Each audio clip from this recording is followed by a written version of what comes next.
하도록 하겠습니다. 네, 그러면 제39차 코디벨로퍼 고급 분특위 진행하도록 하겠습니다.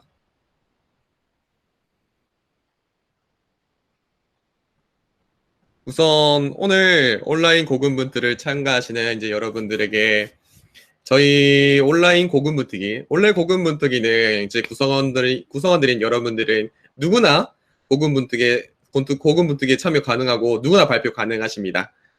이제 이 내용에 관련돼서는 이제 마지막에 이제 오늘의 모든 세션이 끝나고 난 다음에 다시 한번 안내드리도록 하겠습니다. 그리고 이제 오늘뿐만이 아닌 지금까지와 앞으로 발표해 주실 분들의 발표는 자신의 경험과 노하우를 이제 공유하기 위해서 각자의 소중한 시간을 투자해 만들어낸 결과입니다.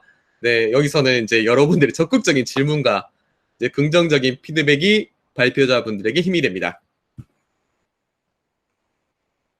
이제 여기 있는 매뉴얼은 아까 고군분투기 시작하기 전에 안내드렸던 내용들입니다. 그리고 오늘의 타임라인으로는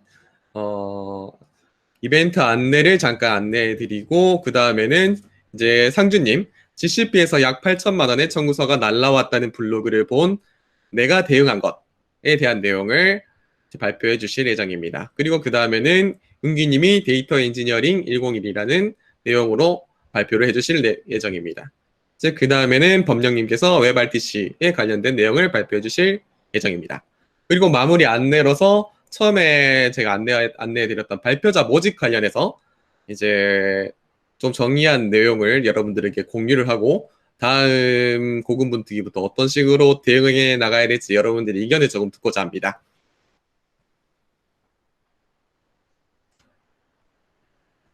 지금 보이시는 페이지가 제 슬라이드에서 오늘 저희가 사용할 링크입니다. 링크와 따로 모바일로 이제 QR코드를 보셔도 되고 현재 이 URL도 공유하도록 하겠습니다. 일단 구글 미츠랑 슬랙 둘 다 공유하도록 하겠습니다. 그리고 채팅창에 오늘 처음 참여하신 분들이라거나 이제 도중에 오신 분들은 여러분들의 반가운 인사, 환영으로 맞아주세요.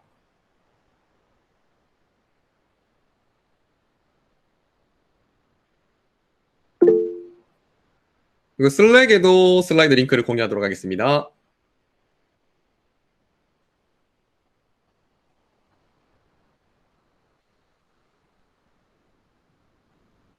죄송한데 제가 지금 슬랙으로 바로 안 들어가져서 그런데 제가 공유한 링크 좀 고군분투기 채널에 공유 좀 해주시겠어요?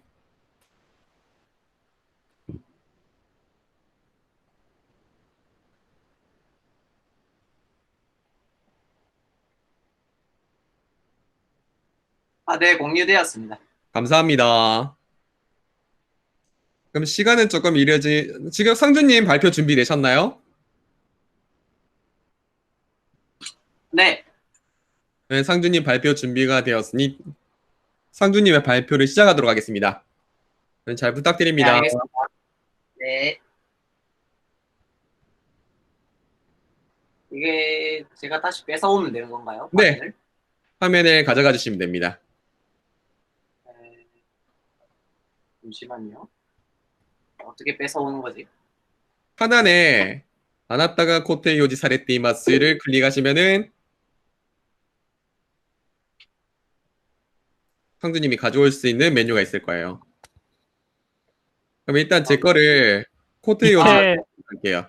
밑에 대범님이 발표 중입니다. 누르면은 화면 본인 화면으로 가져가실 수 있어요. 뺏어왔으면. 네. 그리고 상주님 목소리가 조금 작은 것 같다는 피드백이 왔습니다. 네. 지금 잘 들리시나요? 네, 전 잘 들립니다. 다른 분들 어떠세요? 잘 들리세요? 네, 잘 들리는 것 같습니다. 네, 그러면 발표를 잠시만요. 화면 보이시나요?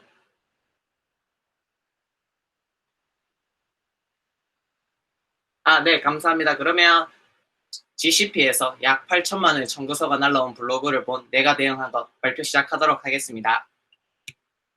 네, 안녕하세요. 저는 꿈 많은 청년 컨셉으로 이것저것 일을 벌이기 좋아하는 일벌레이고요. 그리고 여러분들을 검게 물들이기 위한 코디벨퍼의 스태프 중에 한 명이기도 합니다.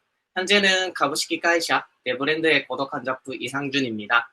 네, 최근에는 그 SR이라든지 그리고 쿠버네티크스, AWS, GCP, CI/CD, 모니터링, 서버레스 등등 되게 여러 분야에 관심이 많고요. 또 다음에 기회가 된다면 아래에 관심 있는 분야에 뭔가를 하나를 정해서 다시 또 발표할 수 있는 발표할 수 있는 기회가 있으면 발표를 하도록 하겠습니다. 네, 제가 그 블로그와 만난 날은 어느 때와 같이 핸드폰을 만지며 르르라고 하고 있던 그때였는데요. 그때 제 눈에 들어온 제목이 있었는데 GCP에서 약 8천만 원의 청구서가 왔던 이야기라는 블로그의 기사가 제 눈에 들어왔고요. 혹시나 내가 나중에 이거 링크 공유해 드릴 텐데 그때 아래에 보이시는 링크에 들어가셔서 자세한 내용은 보시면 좋을 것 같습니다. 그래서 저는 자세를 바로잡고 블로그의 내용을 읽기 시작했고요. 그리고 기사의 내용을 간략하게 이야기해드리자면 서비스 어카운트 키가 유출됨으로 인해서 GCE의 인스턴스가 수백 개 대량으로 생성되었고 수백 개의 인스타 사용된 인스톨로 인해서 청구 금액이 8천만 원에 해당했다는 기사였습니다. 여기서 잠깐 서비스 어카운트 키가 뭐야? 라고 생각하시는 분들이 계실 텐데 여기서 그냥 간단하게 말씀드리면 AWS의 액세스 키, 시크릿 키라고 생각하시고 들어봐 주시면 문제 없을 것 같습니다. 그리고 여기서 이제 제가 이 기사를 다시 한 번 더 정리를 해드리면 유출된 서비스 어카운트 키만 습득하면 어디서든 누구나 서버를 만들 수 있는 강한 권한을 가지고 있었고요. 그리고 강한 권한을 가진 서비스 어카운트의 키의 관리가 안전하지 못했다는 점. 그리고 예상치 못한 고액이 발생했는데 알아차릴 알림 장치가 없었다는 점입니다. 순간 나도 서비스 어카운트 키 발급해서 쓰고 있는데 라고 순간 그 기사를 읽고 저도 생각을 했고요. 그래서 제 현재 사항을 보여드리면 일단 저도 똑같이 이제 강한 권한을 가진 서비스 어카운트 키를 자기 그 컴퓨터에 보관을 하고 그리고 이제 그 키를 이용해서 이제 GCP의 리소스에 접근하고 있는 방식으로 이제 서버를 구축하고 있었는데요. 그 결국엔 이게 뭐가 문제냐고 하면 공격자가 결국에 이 제 키를 어떤 방법으로 습득을 해서 이 서비스 어카운트 키를 이용해서 결국엔 저와 똑같이 이제 서버를 구축한다든지 할 수 있는 부분이었고요. 그래서 결국에 기사와 같이 저도 똑같이 그런 그 고액의 청구서가 올 수 있는 언제든지 그런 상황에 놓여 있다고 보시면 될 것 같습니다. 그리고 저 또한 이거 알람 장치가 설정되어 있지 않았기 때문에 이런 문제점들이 제가 앞으로 해결해야 된다고 생각했습니다. 그래서 문제점을 다시 한 번 더 정리해드리면 이제 어디서든 누구나 강한 이제 서버를 만들 수 있는 강한 권한을 가진 서비스 어카운트 키가 발급되었고요. 그리고 이제 그 발급된 서비스 키의 관리가 안전하지 못했다는 점, 그리고 알아차릴 알림 장치가 없었다는 점. 그래서 이 문제점들을 해결하기 위해서 어떻게 해야 되냐라고 제가 이제 한번 정리를 한번 해봤는데요.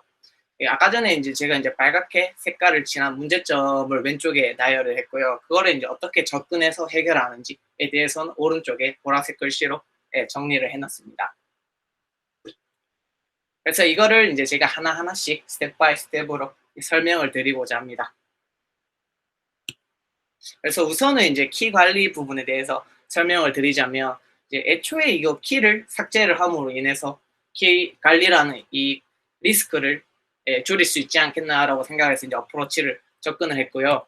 그래서 이제 해결책으로 제시한 거는 일단 제 컴퓨터에 보관 중에 이제 키를 삭제를 하는 겁니다. 그러면 결국엔 이 키가 이제 누출되는 경우의 수가 이제 없어지기 때문에 문제가 해결했다고 보셔도 되는데요. 결국엔 근데 이게 문제가 뭐냐면 제가 이제 관리하고 있는 키에 대한 리스크는 사라졌지만 제가 이 키를 이용해서 그 GCP에 접근할 수 있는 인증하는 수단이었는데 이 인증하는 수단이 없어짐으로 인해서 GCP에 접근할 수 있는 방법이 없어짐으로 이걸 해결할 수 있는 또 방법이 필요한데요. 그거는 이제 다음 장에 나오는 방법이 같이 해결되는 방법이 되기 때문에 같이 이어서 설명을 하도록 하겠습니다.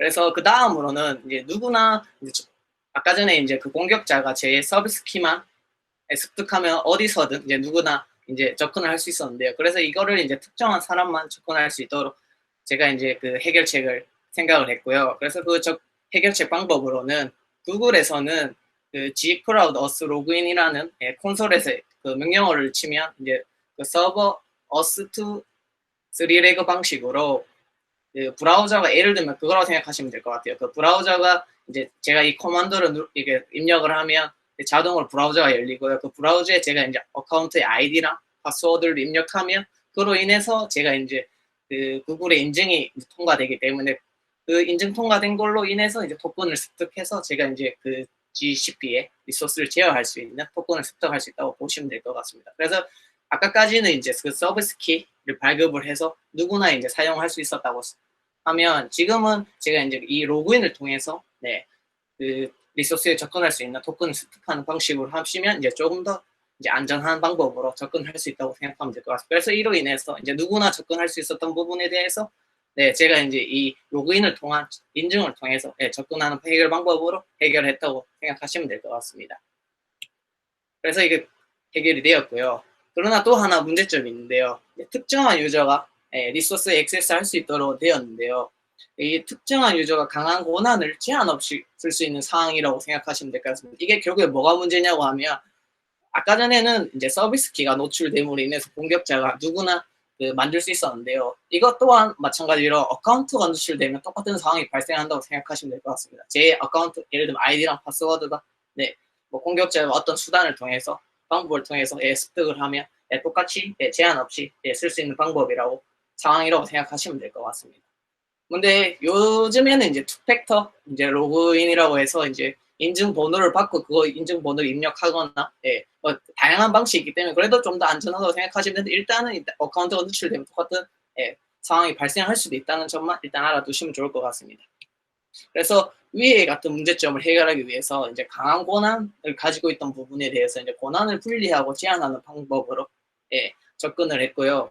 그걸로 이제 해결책으로는 지금까지는 유저가 이제 다이렉트로 이제 로그인을 한 뒤에 이제 리소스를 제한할 수 있는 권한을 가지고 있었다고 치면 이제 그 해결책으로서는 이제 권한을 분리하는 거죠. 이제 유저 같은 경우에는 권한을 가지지 않고 이제 서비스 어카운트라는 중간에 매개체를 통해서 이 서비스 어카운트가 그 리소스를 관리할 수 있는 권한을 가지고 있고 유저는 그 서비스 어카운트를 사용할 수 있는 권한만 가지므로 이제 좀 더 이제 안전하게 사용할 수 있는 방법이라고 생각하시면 될 것 같습니다.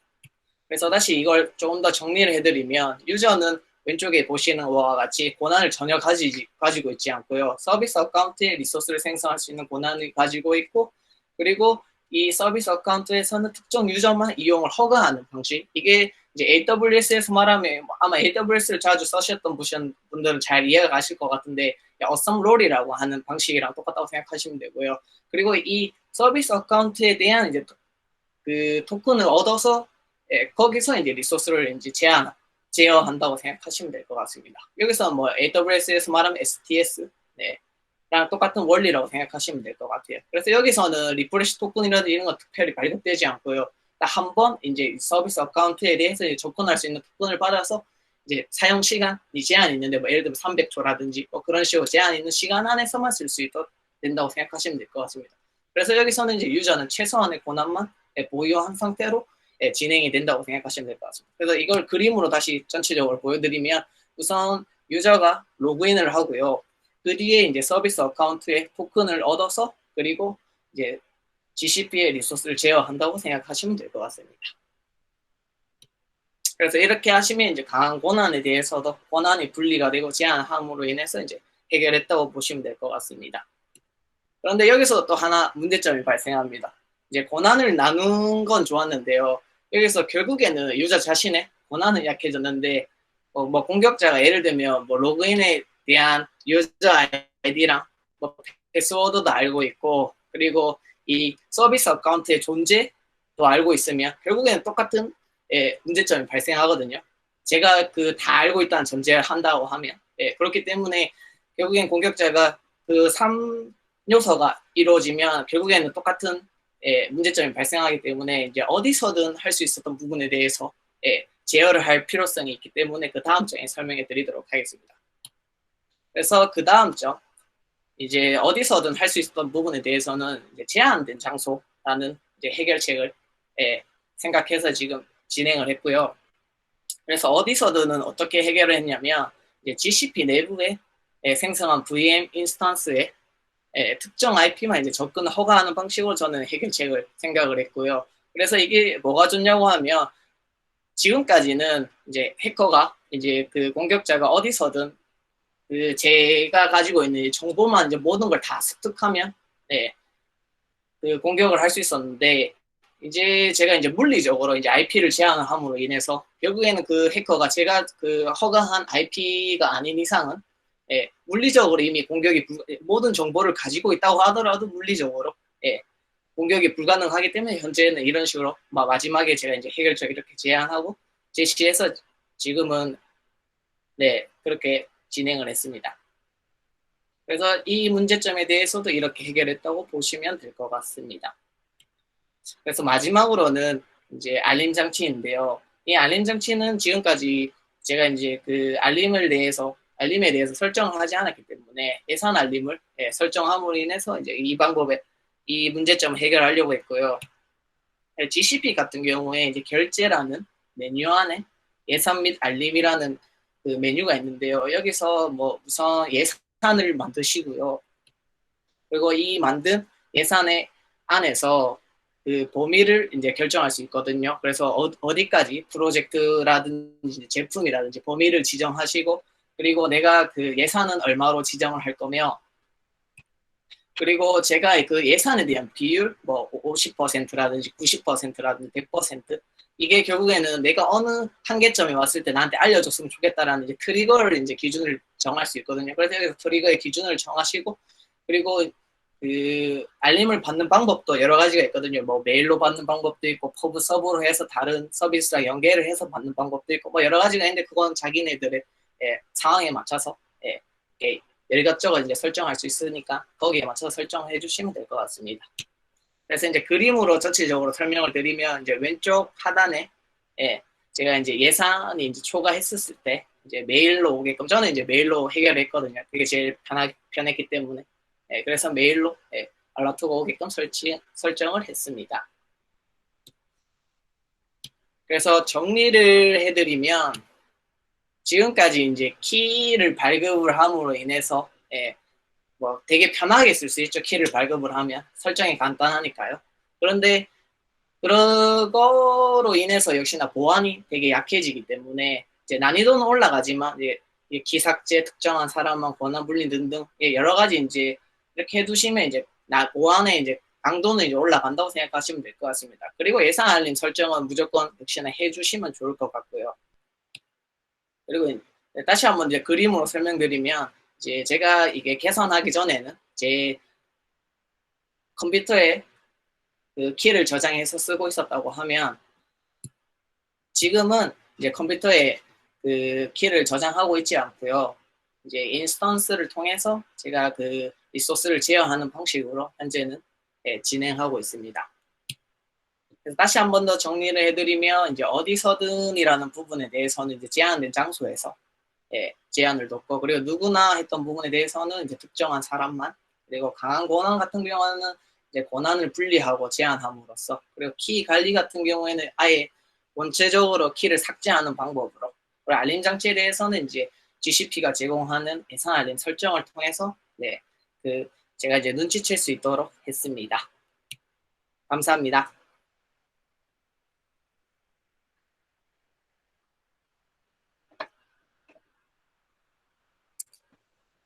상준님 발표 감사드립니다. 네, 감사합니다. 말이 좀 네. 너무 빠르지 않았나요? 괜찮았나요? 제가 빠르게 한다고 하긴 했었는데. 조금 빠른 것 같다는 느낌은 들었지만 감사합니다. 네. 그리고 여러분들의 뜨거운 반응도 감사드립니다.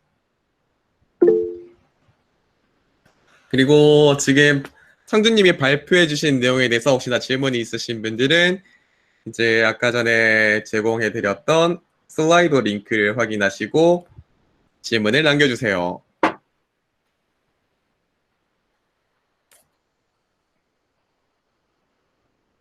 혹시 상준님 슬라이드 링크 여실 수 있으실까요?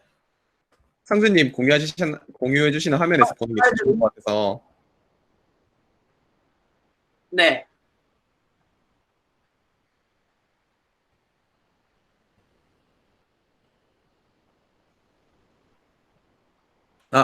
슬라이드 그 링크 부분 쪽에 열어주시면, 링크 공유했습니다. 네, 슬라이드 링크 열어주시면 감사하겠습니다.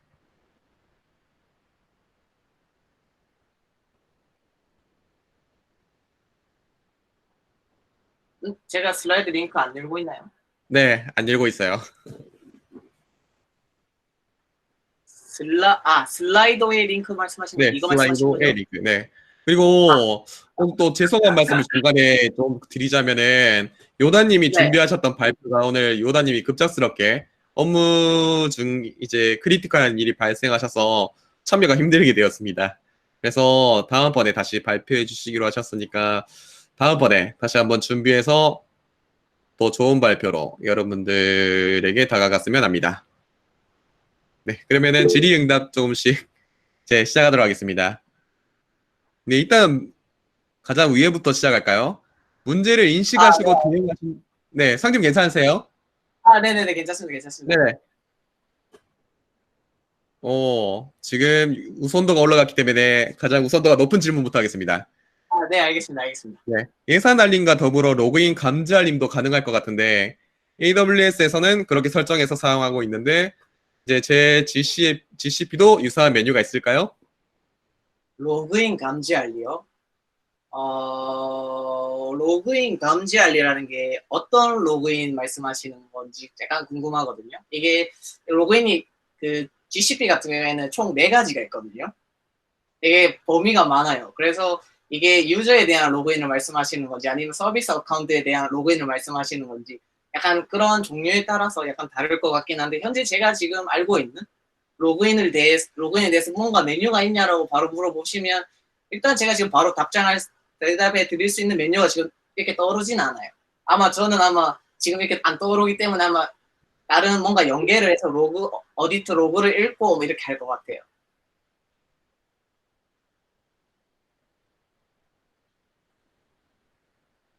괜찮나요? 네. 네.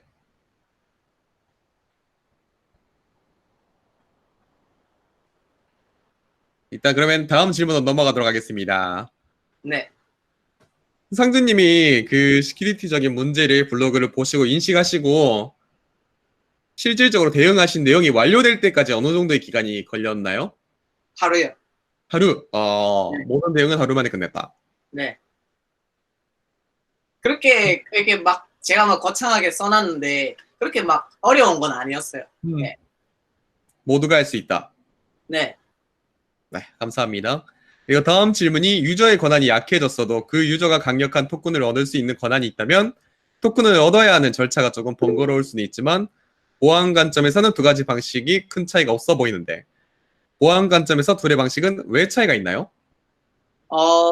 이게 어떤 차이가 있냐면요. 예를 들면 유저가 그 토큰을 얻을 수 있는 방법에 대해서는 바로 자기가 가지고 있다고 하면 예를 들면 로그인 어카운트가 바로 공격자한테 발했다 이렇게 노출되었을 때는 자기가 그냥 바로 쓸 수 있거든요. 공격자 입장에서는. 그런데 예를 들면 서비스 어카운트는 하나의 레이어를 만들어 두시면 이 공격자가 제 로그인 어카운트를 탈취를 하더라도 이 서비스 어카운트에 대한 존재를 몰라서 접근을 할 수가 없거든요. 그러니까 결국에는 내가 얘를 알고 있으면 근데 똑같아져요. 말씀하신 것처럼. 근데 공격자가 이거 이제 서비스 어카운트 자체 여부를 몰라요. 왜냐하면 유저가 아무 권한이 없기 때문에 그것만 탈취를 했다고 해도 내가 뭐 스캔을 하든 뭐 예를 들면 API를 날려서 리스트를 이렇게 뽑는다고 하더라도 얘에 대한 존재 자체를 모르기 때문에 그래서 좀 더 안전하다고 생각하시면 될 것 같아요. 그리고 뭐 하나 더 말씀드리면 예를 들면 내가 언제든지 이 서비스 어카운트에 대해서 이 유저를 허가할지 허가 제어하기가 되게 편하다고 생각하시면 돼요. 예를 들면 내가 이 시간에만 내가 너한테 허가해 줄게 라든지 이런 식으로 이제 유도리 있게 설정이 가능하거든요. 이게 내가 중간에 이렇게 매개체를 두면 그거에 대한 약간의 차이라고 생각하시면 될 것 같습니다. 네, 감사합니다. 그럼 다음 질문은 구글과의 청구 금액 협의는 어떻게 하셨나요? 이거는 제가 8천만 원에 날라왔다는 소리가 아니기 때문에 일단은 그 기사 내용에 대해서 설명을 드리면 기사에서는 이렇게 서포터 센터에 문의를 했다고 하더라고요. 네, 문의를 해서 그 서포터 센터에서는 한 번은 봐준다고 해서 예, 봐줬다고 하더라고요. 그 8천만 원에 대해서는. 네, 감사드립니다. 아마 이게 AWS도 똑같을 거예요. 네, AWS도 비슷한 케이스를 봤던 것 같아요. 네, 이런 케이스가 되게 클라우드에서는 되게 많거든요. 그래서 네. 제가 오늘 좀 제 정리할 때 말하는 걸 빠져먹었었는데, 어느 클라우드든 예, 이런 경우가 일어날 가능성이 많기 때문에 자기가 그 키 관리라든지 되게 조심하셔야 되고, 그리고 제가 오늘 이렇게 접근했던 방법들 한번 뭐 조금이라도 힌트가 되었으면 좋겠습니다. 네, 감사합니다. 그러면 다음 질문으로는 이제 성주님의 질문으로 브라우저를 통해 얻는 인증은 일회용인가요? 그 인증은 무슨 기준으로 다시 얻어야 하는지 궁금합니다. 제가 지금 사용했던 인증 방식은 일회용입니다. 네. 일회용으로 접근을 하고, 그리고 아마 내부에서는 그 클라이언트, 그 G클라우드라는, 예, 클라이언트, 뭐 CLI 툴이 있는데, 걔가 아마 내부적으로 리프레시를 하는 것 같아요, 매번. 한번 인증을 하고 난 뒤부터는. 그렇기 때문에 한번 브라우저가 열리고 한번 인증을 하고 나면 계속해서 쓸 수 있다고 생각하시면 될 것 같습니다. 아마 이거는 아마 AWS에는 아마 없는 기능인 것 같아요. 예, G클라우드만 예, 그런 약간 3레그 방식으로 예, 인증을 하는. 예. 그래서 아마 제가 오늘은 GCP 기준으로 설명을 했지만 AWS 같은 경우에 AWS Vault라든지 약간 이런 걸 사용하면서 그런 액세스 키라든지 약간 좀 세큐리티하게 관리하는 것 같더라고요. 네. 그래서 약간 AWS는 AWS 상황에 맞게끔 좀 약간 변화를 주시면서 아마 고려를 해주시면 좋을 것 같아요. 네. 아마 AWS 많이들 쓰실 것 같은데. 네. 네, 답변 감사드립니다. 네, 감사드립니다.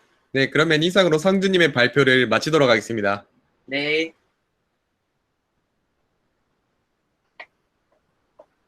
자, 여러분 채팅창으로 응원을 해주세요. 네, 감사합니다. 네, 감사합니다.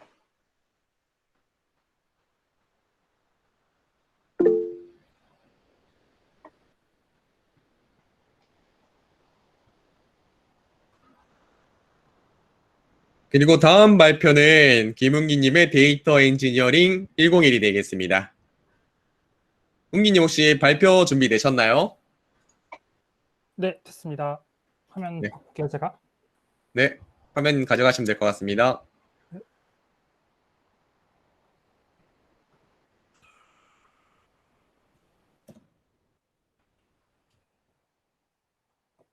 화면이 나오는 것 같은데 확인 좀 해주시겠어요? 지금 움직이죠, 화면? 네, 화면 움직이고 네, 있습니다. 다행이네요. 네, 이제 크게 보여요. 네, 괜찮습니다. 안녕하세요. 저는 이제 데이터 엔지니어링 방금 101이라고 해주셨는데 보통 101이라고 했고요. 네, 보통 101이라고 네. 했고요. 보통 이제 101이라는 건 이제 개론을 얘기하는 거고, 저는 오늘 데이터 엔지니어링의 개론에 해당하는 내용을 발표를 할 김웅기라고 합니다. 일단은 저를 일단 설명을 하자면은, 저는 이제 일본에 온 지 얼마 안 됐어요. 오늘로 149일째고요. 주로 이제 백엔드랑 이제 데이터를 다뤘고, 그래서 자바랑 뭐 파이썬, 스칼라, SQL, 뭐 고루 언어를 썼던 사람이고요. 그래서 오늘은 제가 데이터 엔지니어링을 했던 사람으로서 이제 엔지니어링에 대해 얘기를 하고자 합니다. 일단은 시작하기 앞서 101은 일단은 완전 초보자 입문용이고요. 그래서 고수분들이 보시기엔 이상한 내용이 많을 수 있고, 아래의 내용은 이제 제가 근무하고 있는 회사 입장을 대변하지 않으며 순전히 제 개인의 의견임을 먼저 밝힙니다. 일단은 데이터 엔지니어링의 필요성이라고 하면은 요즘은 사실 되게 흔한 주제라서 제가 오늘 말하기 약간 그럴 수도 있는데, 뭐 요즘 뭐 빅데이터니 뭐 그런 게 워낙 많으니까 일단은 가볍게 먼저 얘기를 하면은, 보통 우리가 이제 엔지니어링을 하고 하는 이유가 결국에는 이제 비즈니스를 하고 위해서고, 비즈니스라는 게 결국엔 이제 문제를 해결하기 위한 거고, 근데 이제 문제란 이제 해결을 요하는 거고, 이제 그것을 이제 알려면 이제 목표와 현상의 갭을 이제 정확하게 파악을 하는 게 결국 중요하죠. 그래서 보통 이제 일반적인 이제 프로세스를 이제 실험하는 단계에서는 보통 뭐 문제를 인식을 하고, 도출을 하고, 분석을 하고, 해결 방안을 개발을 해서 실행을 하고 평가에 움직이는 거. 요 사이클을 보통 돌리는 게 이제 우리가 뭐 과학에서의 실험이기도 하고 비즈니스 프로세스 문제 해결 과정이기도 한데, 여기 이 상황에서 이제 제일 중요한 거는 이제 상황 파악이라고 할 수 있어요. 근데 이제 우리가 보통 서비스, 모바일 서비스든 뭐 이러한 IT 기반의 서비스를 하는 데에서는 이러한 상황 파악을 하는데 가장 중요한 것은 필요한 데이터를 확보를 하고 엔지니어링을 하는 것이 이제 기본이라고 할 수 있고, 그래서 저는 이 기본에 대해서 이제 오늘 얘기를 하고자 합니다. 근데 이제 이게 사실 뭐 거창하게 하면 엄청 많아요. 뭐 수많은 뭐 클라우드 업체든지 뭐 데이터, 빅데이터 분석 업체니 뭐 인공지능이 아닌 그런 업체들이 이미 서비스를 많이 하고 있는데, 처음부터 그 서비스를 다 이용하거나 할 필요는 없고요. 왜냐면은 이게 데이터라는 게 사실 돈을 벌어다 주진 않고, 보통은 이제 돈을 쓰는 역할이 많아가지고, 처음부터 다 할 필요도 없고, 그래서 이제 가장 쉬운 방법은 이제 비즈니스 스케일에 따라서 집중을 해가지고, 하나하나씩 단계별로 진행을 해가는 게 가장 좋고, 그래서 일반적으로 작은 서비스들은 구글 애널리틱스라던가 그런 친구들을 이용을 하면은 데이터 엔지니어링 같은 걸 이제 할 수 있는 거죠. 데이터, 결국에는 엔지니어링을 하는 게 데이터를 확보하고 보기 위한 거니까요.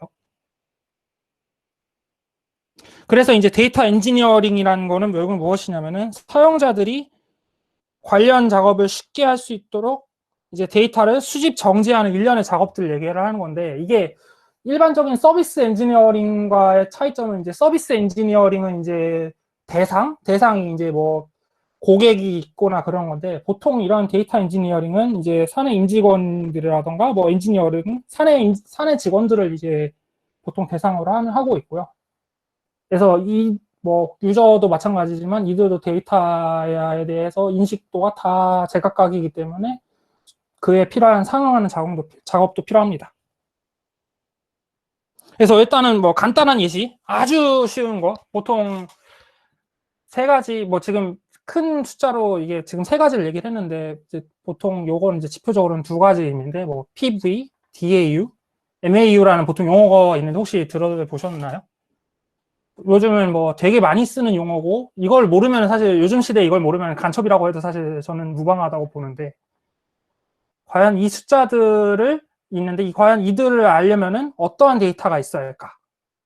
보면은 PV, 페이지 뷰라고 제가 써놨는데, 그러면 여기서 페이지는 뭐고 뷰는 무엇이고, DAU는 이제 데일리 액티브 유저라고 써놨는데, 그러면은 여기서 데일리가 뭐고 액티브가 뭐고 유저가 뭐고, MAU 같은 경우도 이제 먼슬리가 뭐고 액티브가 뭐고 유저가 뭐고, 요것들을 이제 하나하나씩 알아가 보려고 해요. 이제 뒤에서 이제 설명을 할 건데, 그래서 일단은 이게 뭔지를 이제 정의를 해야 하는 거고요.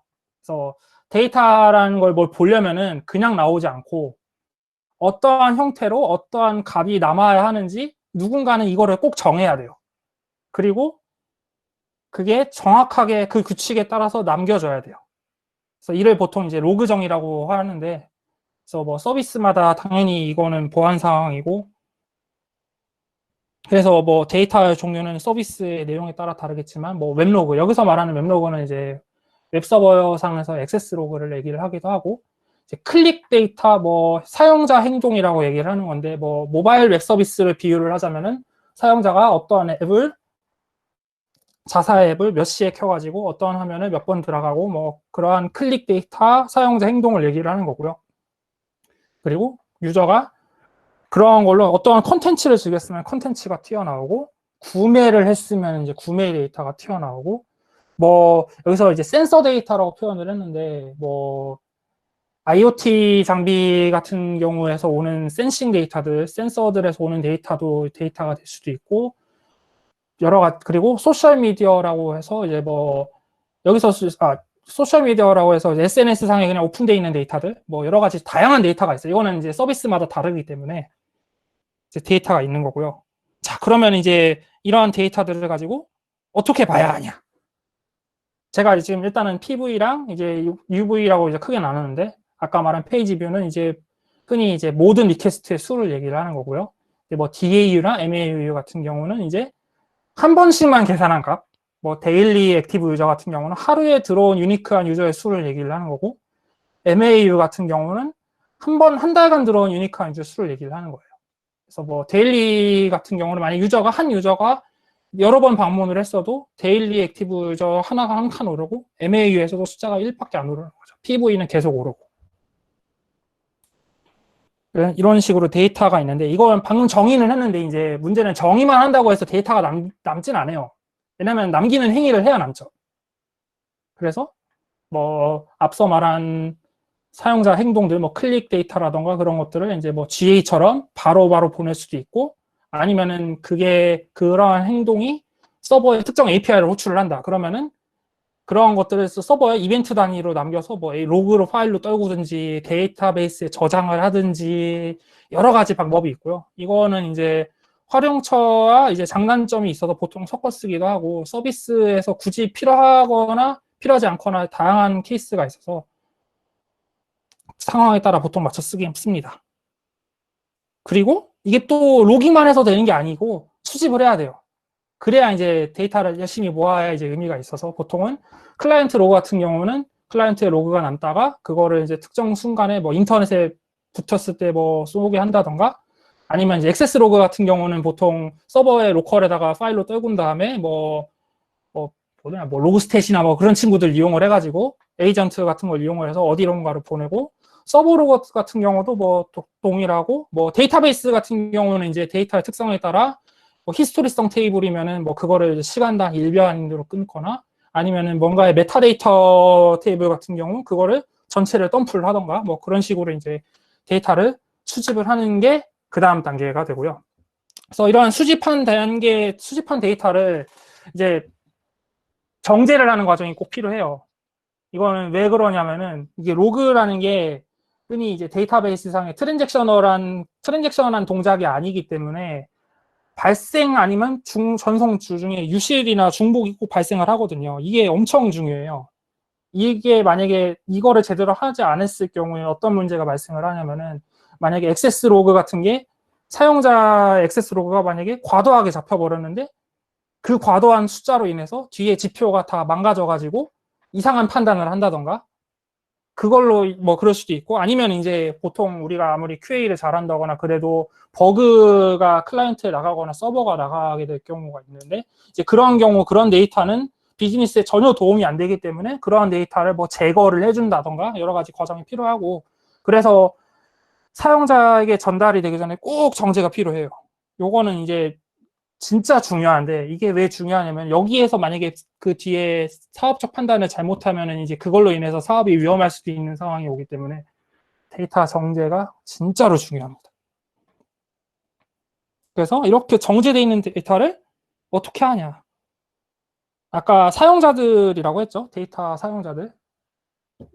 그래서 뭐 사내 임직원들, 엔지니어들 여러 사람들이 있는데, 이 사람들이 이제 이 데이터를 보고 뭐 직접 보거나 아니면 뭐 보고서 형태로 보거나 그러한 환경이 필요한데, 그래서 이거를 이제 하는 과정은 이제 사용자의 형태마다 다르죠. 예를 들면은 집계를 실시간으로 봐야 한다, 보고 싶다 하는 니즈도 있겠고, 근데 이게 데이터가 성격에 따라서 실시간으로 제공될 수 있는 데이터가 있고, 아니면은 일별로 집계를 해야 하는 데이터가 있고, 이게 그리고 뭐 서비스의 규모에 따라서 데이터가 엄청나게 큰 경우가 있고 작은 경우가 있고, 그에 따라서 이제 호미를 쓰냐 뭐 삽을 들으냐 약간 그런 차이라서 뭐 데이터 크기에 따라서 이제 도구가 달라지기도 하고, 제가 여기 이제 데이터 사용자에 따라 도구가 달라진다고 했는데, 만약에 쿼리에 대해서 단 한 줄도 모르는 사람에게 쿼리 인터페이스를 주고 니들 알아서 데이터 보세요라고 하면은 이제 모르는 상황이니까 뭐 그들을 위해서 BI라던가 여러 가지 레포트 형태를 제공해주는 형태가 될 수 있겠죠.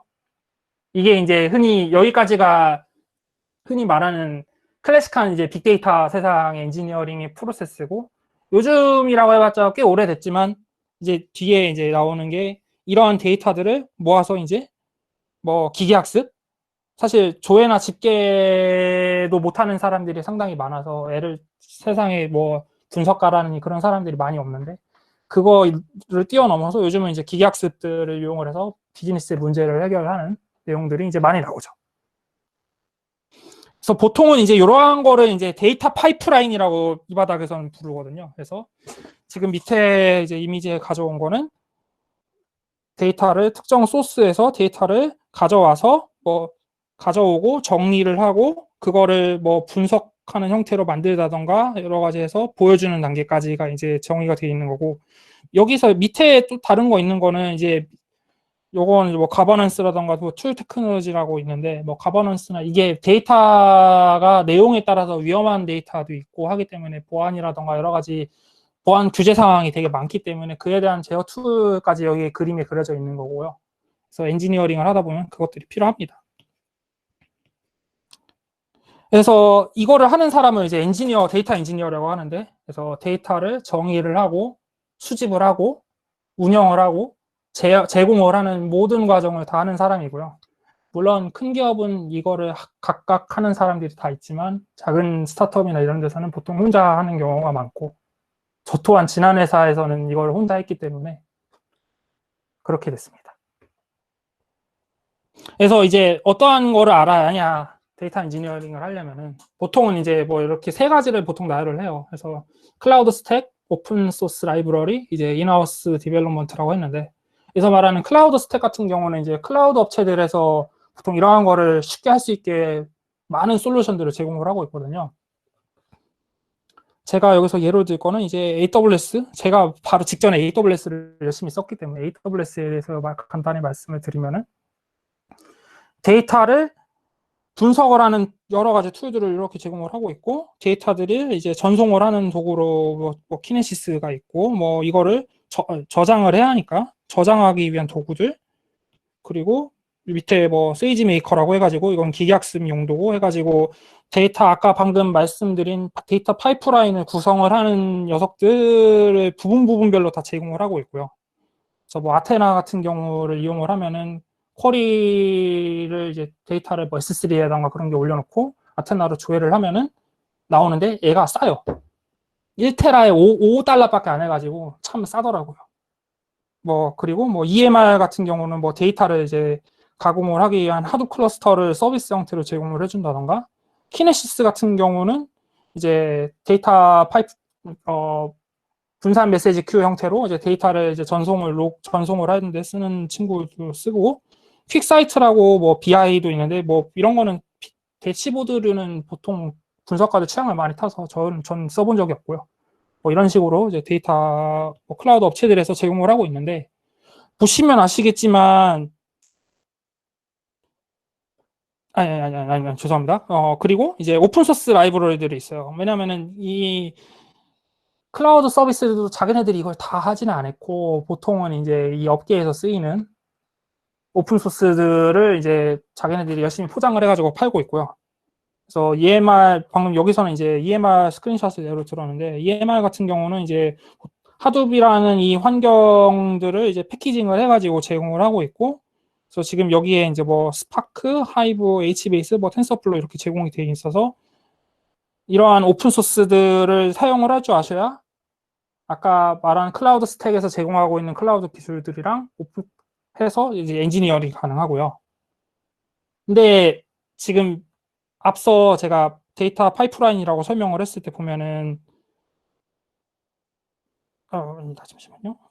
앞서 보면은 뭐 정제 과정 말고 여기 뭐 예를 들면 여기 로깅이라던가 정의 뭐 이런 식의 단계들이 있어요. 근데 이러한 단계들은 클라우드 업체에서 제공을 안 해줘요. 그렇기 때문에 이제 그 제공 안 해주는 친구들은 이제 보통 이제 개발이 따로 필요하죠. 그래서 뭐 정의 같은 경우는 정의 도구가 필요하겠고 이거 왜냐면은 이제 엔지니어들이 다 할 수 있는 것도 아니고 그리고 보통은 이제 서비스를 담당하시는 분께서 본인들이 보고 싶어하는 지표를 보려면은 어떠한 화면에 어떠한 로그가 남겼으면 좋겠다를 이제 전달을 해야 하고 그게 추적이 돼야 이제 그거를 기반으로 데이터를 분석을 할 수 있거든요. 그래서 그렇게 해서 로그가 정의 도구가 필요하고 그리고 이게 실제로 정확하게 남겨졌나 이제 로깅을 검증을 하는 도구도 필요할 수 있겠고요.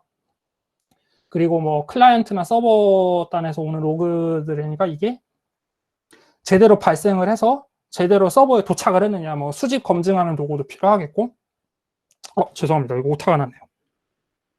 위안입니다. 정제 같은 경우는 여기서 손쉬운 정제라고 했는데, 뭐 이러한 정제가 한두 개 있는 게 아니고 수십 가지가 있고, 그러한 수십 가지의 친구들이 이제 유기적으로 돌아가는 형태이기 때문에 그걸 위한 도구도 필요하겠고, 그리고 이제 데이터 조회 집계에서 뭐 태블로라든지 뭐 파워 BI라든지 아까 말한 퀵사이트라든지 여러 대시보드가 있지만 그게 마음에 안 드는 사람들도 있을 수 있고, 본인들이 보고 싶어하는 데이터를 정확하게 표현을 못하는 경우도 있기 때문에 뭐 자체 BI를 만든다던가 보고서를 만든다던가 뭐 이런 식의 개발이 필요할 수도 있습니다. 그래서 마무리로 얘기를 하면은 이제 데이터 엔지니어링은 데이터 사용자들이 이제 작업에 필요한 데이터를 이제 공급하는 하기 위한 모든 개발을 얘기를 하는 거고요. 그래서 제가 이게 너무 개념적인 것만 얘기를 해서 뭐 디테일 알고 싶은 분은 이제 질문을 주시면 되겠 텐데, 일단은 이 개념을 잘 이해를 하시고 본인들이 필요한 상황에 맞는 도구를 잘 선택을 해주시면 되겠습니다. 이상입니다. 감사합니다.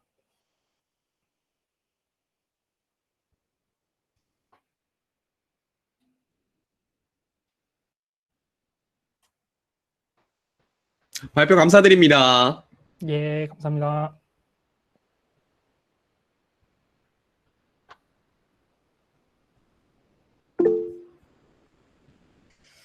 혹시 예.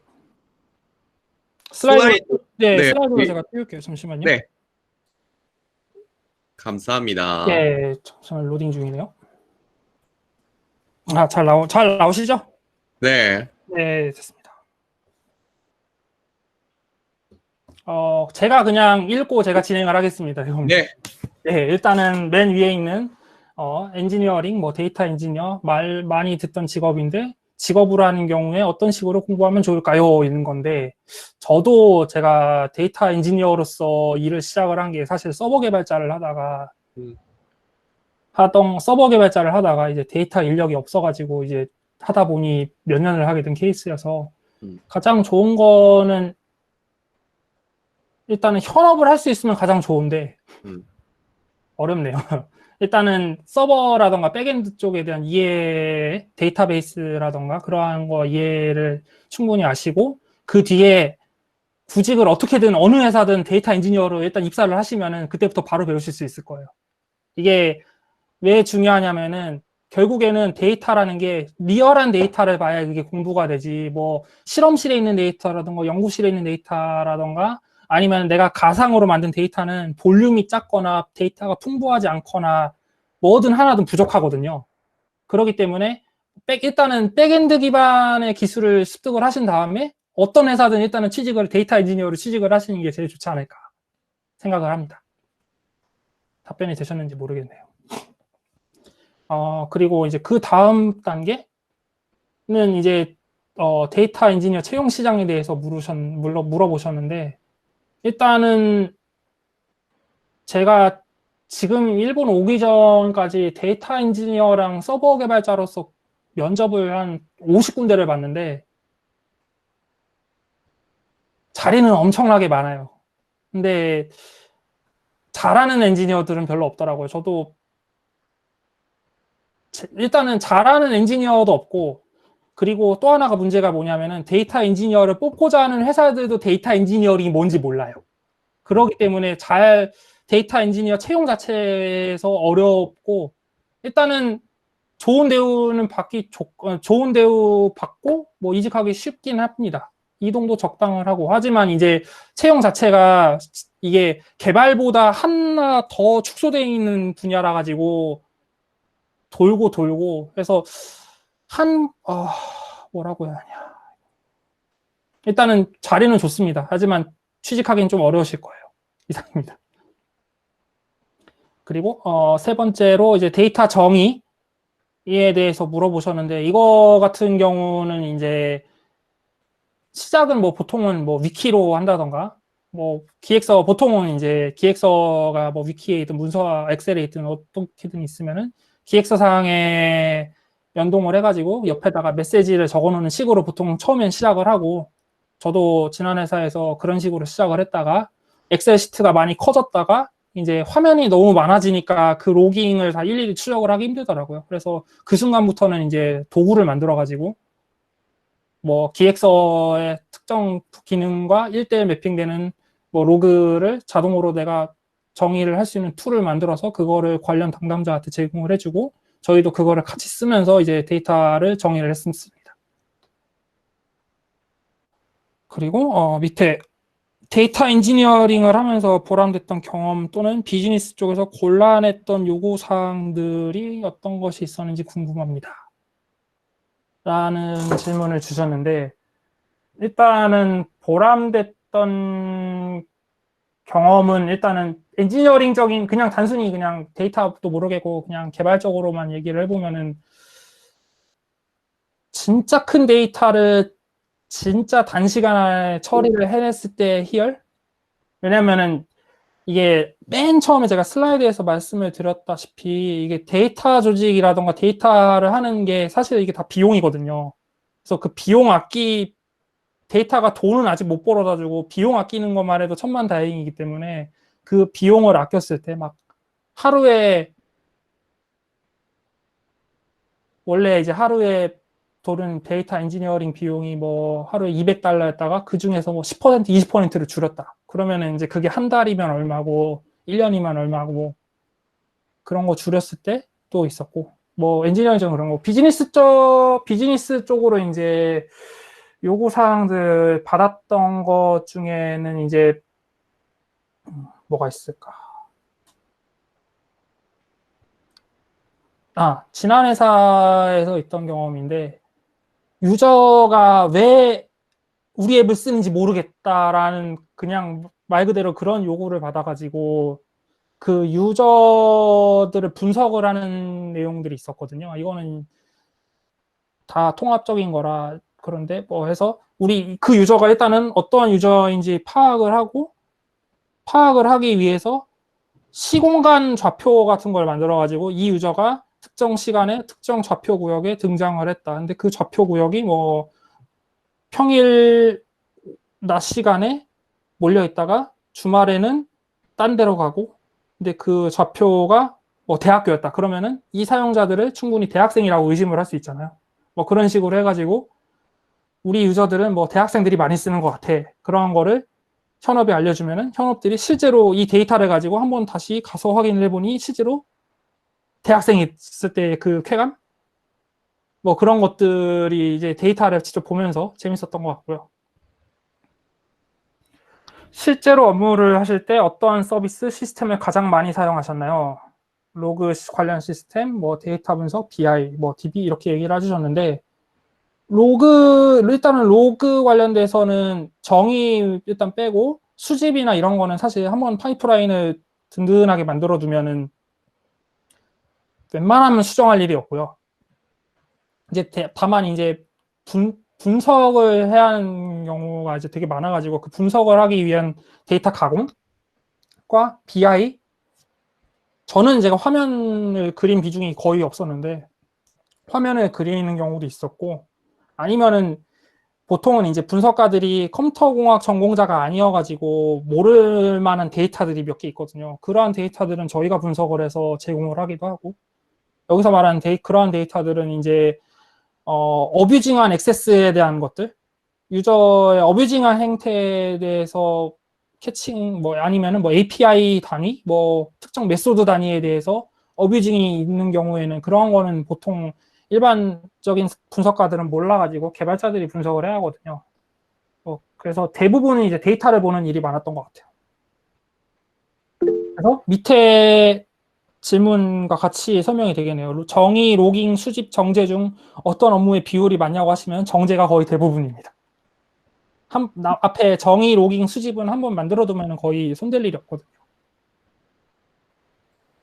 그리고 로그 정의 도구는 구체적으로 어떤 거는 이제 방금 제가 앞서서 질문에서 이제 설명을 해드렸으니 그걸로 설명이 됐다고 하고 시니어가 되었을 때 어떤 일을 주로 하냐요라고 이제 말씀을 해주셨는데, 이제 일단 저도 제가 데이터 엔지니어에서 시니어는 아니지만, 제가 이제 같이 일했던 사수 분은 지금 딴 데 계시는데, 이제 그분과 같이 일을 하면서 그분이 일을 했던 거를 제가 돌아봤을 때 생각이 드는 거는, 일단은 외부 업무가 되게 많았어요. 왜냐면은 저희는 데이터에 대해 빠삭하게 알지만 모든 이들이 데이터를 모르고, 그러기 때문에 모르는 사람들에게 이게 필요한 거를 설득을 하는 과정이 되게 많았던 것 같아요.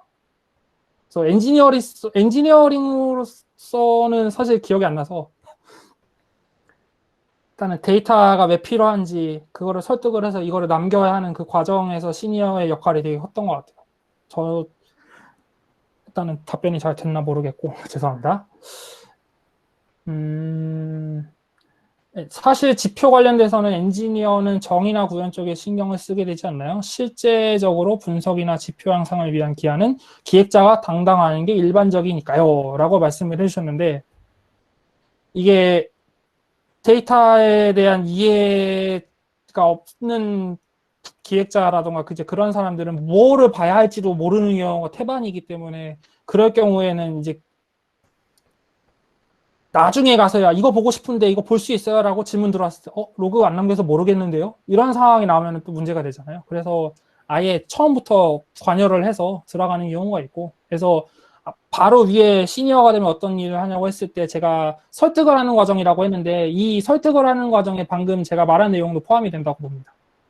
이게 왜 필요한지, 데이터 조직이 왜 필요한지, 이 데이터가 왜 필요한지 모르는 경우가 되게 많거든요. 그리고 그 다음 질문은 이제 로그 데이터를 수집을 할 때 주로 자주 쓰는 자성 포맷이 있을까요?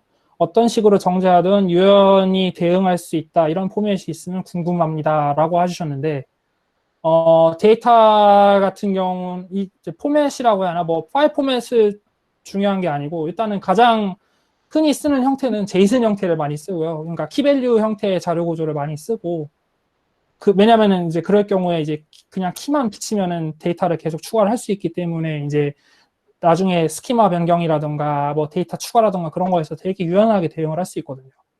근데 이제 다만 주의할 점은, 제이슨을 이제 키밸류를 이제 원뎁스만 유지를 해야 한다. 투뎁스로 한 단계 안에 들어가서 또 키밸류 있는 구조이거나 이러면은 문제가 되는데, 이게 왜 문제가 되냐면은 도구에 따라서 그 투뎁스 들어갔을 때에 대해서 최적화가 잘 안 되는 경우가 있어요.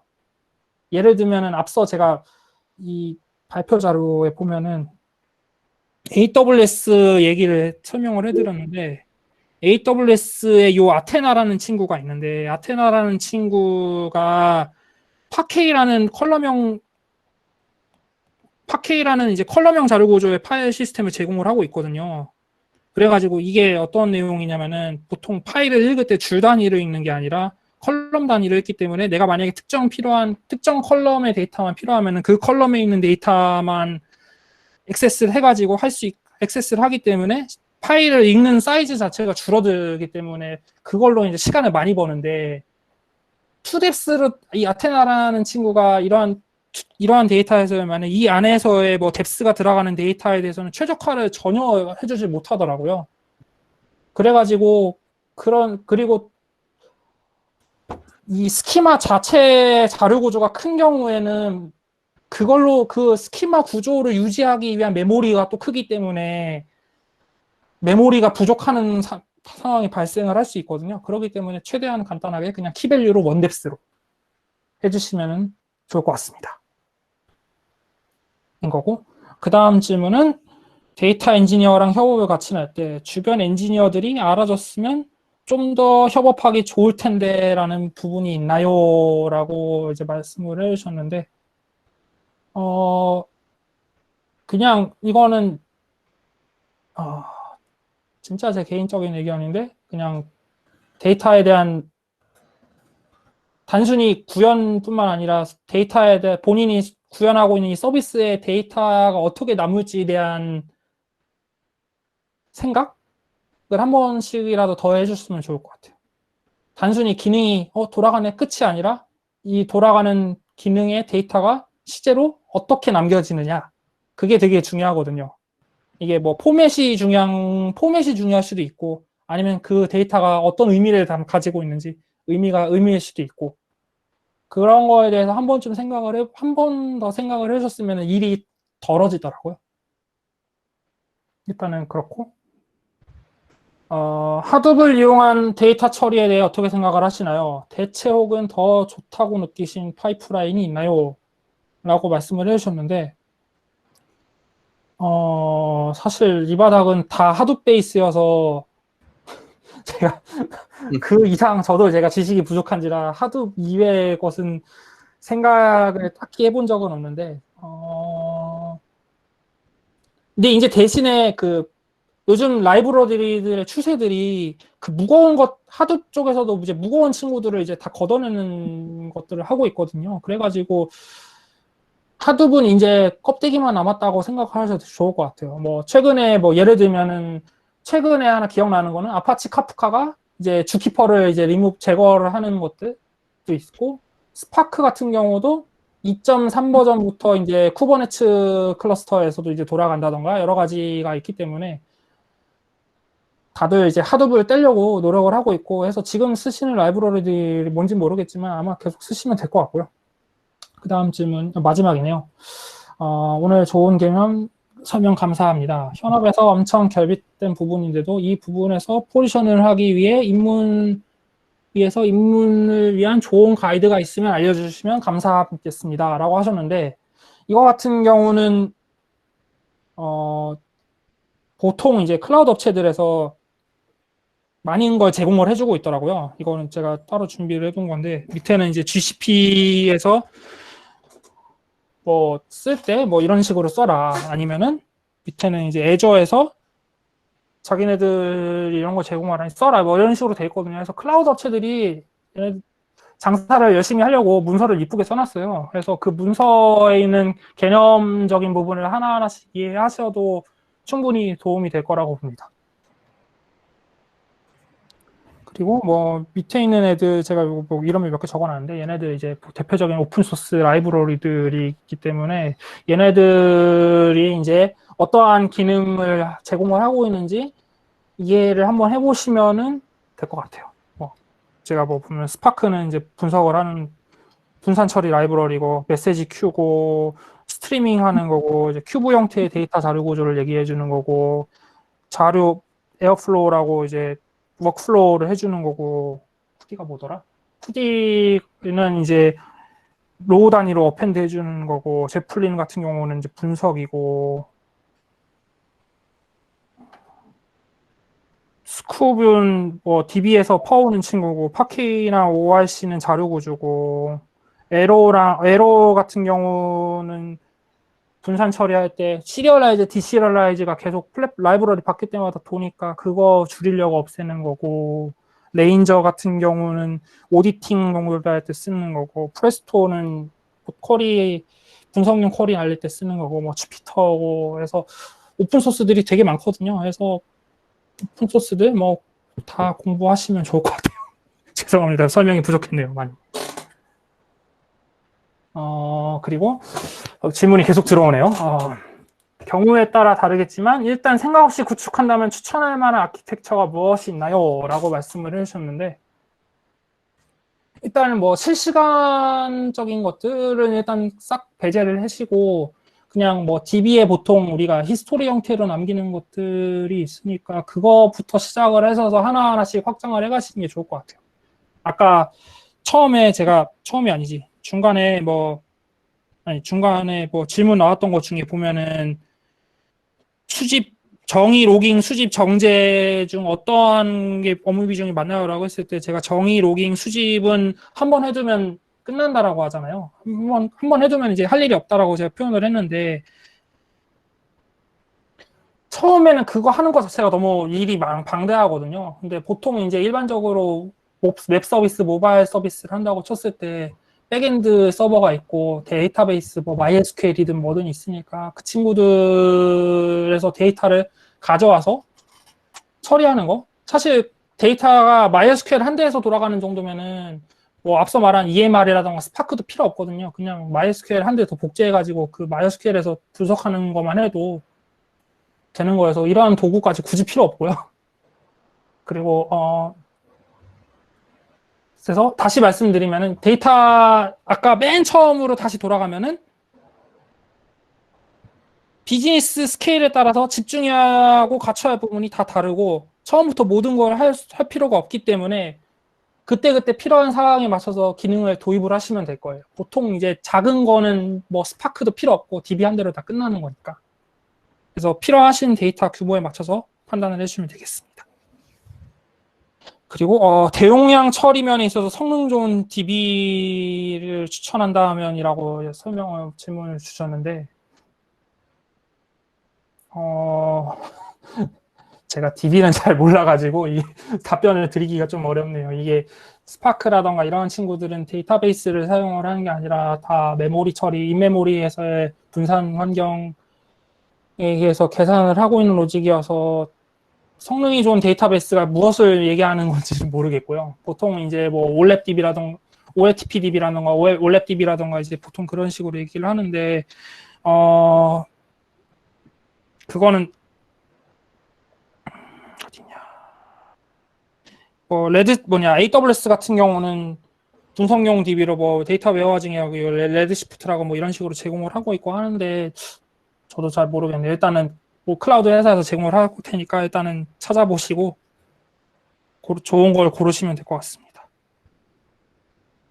그리고 질문이 계속 들어오는데 한 번 데이터를 다루실 때 어느 정도 용량을 다루시나요? 그리고 원하는 결과를 얻을 때까지 얼마 정도 시간을 걸리시나요? 라고 질문을 해주셨는데 제가 지난 회사의 데이터 사이즈를 살짝 얘기를 해드리면은 하루에 제이슨 파일 압축 안 된 버전으로 하루에 한 3테라 정도 데이터가 들어왔거든요. 그 3테라 정도 들어온 데이터를 전 처리를 하고 그거를 이제 분석을 하기 위한 데이터를 가공을 하고 그리고 그 분석을 하기 위한 데이터를 이제 BI로 만들고 머신러닝 파이프라인을 태우고 모델 학습을 시키고 하는데 총 4시간 정도 걸렸고요. 근데 이 4시간이라는 게 사실 장비를 마구마구 투여를 하면은 끝나는 부분이어서 돈으로 때우면 되는데 저는 그때 M5 24X라지 3대를 썼던 것 같아요. M5 24X라지가 아마 메모리로는 한 1.5TB 정도 메모리였던 걸로 기억을 하는데 코어 수는 제가 기억이 안 나고 근데 그런 식으로 크게 행위를 했던 것 같고요. 근데 그래도 이제 데이터가 좀 많았기 때문에 그래도 3시간은 걸렸고 그리고 저는 지난 직장에서는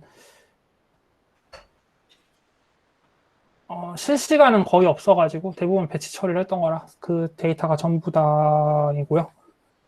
현재까지 경험상으로 로그는 얼마만큼 보존하는 게 좋다고 보세요? 라고 물어보셨는데 그거는 이제 비즈니스의 상황에 따라 다른 것 같아요. 그러니까 뭐 비즈니스 상황이라는 게 뭐 당장 1년 지금 서비스 안 하는 데이터는 봐봤자 필요도 없고 해서 그런 거는 뭐 그런 거는 이제 다른 스토리지로 옮겨 놓는다던가 뭐 그런 식으로 하는 건데 사실 요즘 압축 기술이 좋아가지고 전체를 봐도 사실 상관이 없거든요. 그래서 일단은 서비스 라이프 사이클만큼 보존하는 게 맞다라고 보는데 저는 사실 다 봤으면 좋겠어요. 그래야 비즈니스에 놓치는 게 없기 때문에. 근데 물론 그만큼 이제 그때마다 비용이 들기 때문에 그 비용을 줄이기 위한 이제 엔지니어링이 필요하겠고 그러한 거는 이제 찾아보시면 많이 나옵니다. 네, 그러면 이걸 마지막 질문을 하시죠. 예, 계속 들어오네요. 네. 알겠습니다. 파이프라인을 구성하실 때 제일 고생했던 녀석이 있으면 소개해 주실 수 있으세요? 라고 얘기를 해주셨는데 저는 사실 제일 고생했던 거는 이 AWS 이 자체였어요. 왜냐면은 이 친구들이 버그가 너무 많아요. 버그가 많고 문서대로 동작을 안 하는 경우도 태반이었고 그리고 문서가 오래된 경우도 많았고 그리고 특히나 이 EMR이라는 친구들 같은 경우는 이게 EMR이라는 게 결국에는 EC2 장비를 띄워주는 거거든요. EC2 장비를 띄워주는 건데 이게 보통 배치를 한다고 상상을 해보면 우리가 보통 1배치를 많이 생각을 하니까 그러면은 자정 0시 기준으로 보통 뭐 장비를 띄운다던가 그럴 경우가 있는데 보통 이제 그런 생각은 누구나 하기 때문에 장비 그 리전의 가용량이 떨어져가지고 장비를 할당을 못 받아가지고 실패를 하거나 클라우드가 저희 상상만큼 다 받아주질 못해가지고 그런 경우가 많아요. 그래서 요 EMR 같은 경우도 그렇고 아테나 같은 경우도 쿼리가 제약사항이 뭐 동시에 20개는 못 날리고 그리고 쿼리가 30분 이상 넘어가려면 타임아웃돼서 날아가고 뭐 그런 식의 제약사항들이 되게 많아가지고 클라우드 기능이 되게 골치가 아팠습니다. 네, 일단은 질문을 여기까지 받겠습니다. 이상입니다. 네, 발표 감사드립니다. 네, 고생하셨습니다.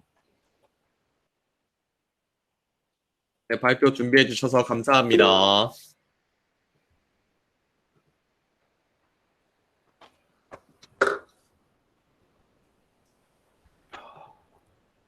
네, 많은 분들의 반응이었습니다. 네. 채팅창을 못 봤는데 채팅창도 뜨거웠네요. 네. 네. 그리고 혹시 범령님 계신가요?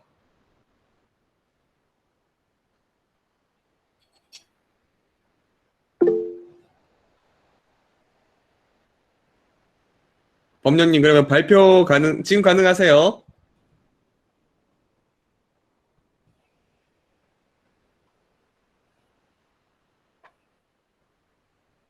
혹시 네, 음성 혹시 아, 네, 안녕하세요. 네네네. 네, 잘 들리시나요? 네, 잘 들립니다. 아, 네, 그럼 네, 바로 시작하면 되나요, 그러면? 네, 바로 시작하시면 될 것 같습니다. 지금 준비되셨나요? 네, 띄워놨습니다. 네, 감사합니다. 그럼 바로 시작하시면 될 것 같아요.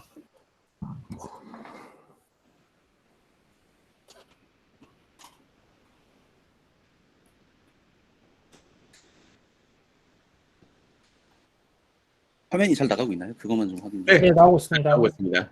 아, 네. 네, 안녕하세요. 이번에 웹 RTC 관련해서 발표를 하게 된 김범령이라고 합니다.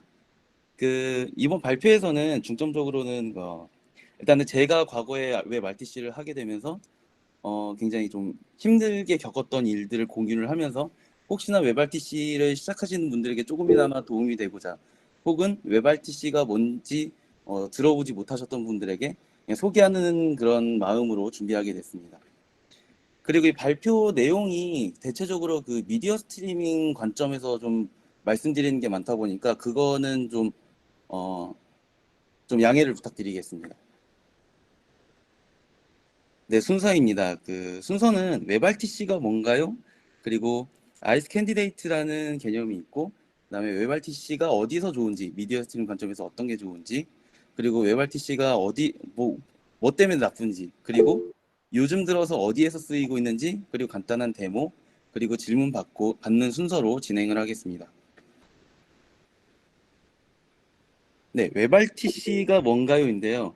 혹시 웹 RTC 들어보신 분 계신가요? 라고 오프라인 발표였으면 했겠지만 온라인으로 반응을 볼 수가 없습니다. 그래서 웹 RTC 같은 경우에는 웹 리얼타임 커뮤니케이션의 약자이고요. 플러그인이나 외부 프로그램 없이 브라우저 간 통신을 할 수 있게 도와주는 API가 되겠습니다. 그래서 크게 세 가지 기능을 포함하고 있는데요. 미디어 캡처, 오디오 비디오 코덱, 그리고 전송 계층 및 세션 관리, 이렇게 크게 세 가지 기능을 포함하고 있습니다.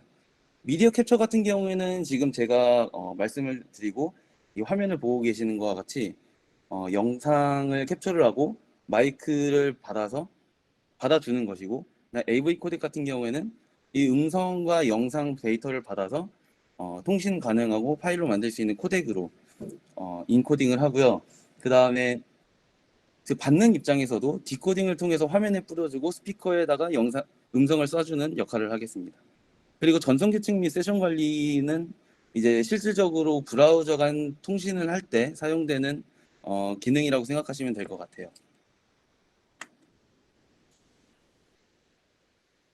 네.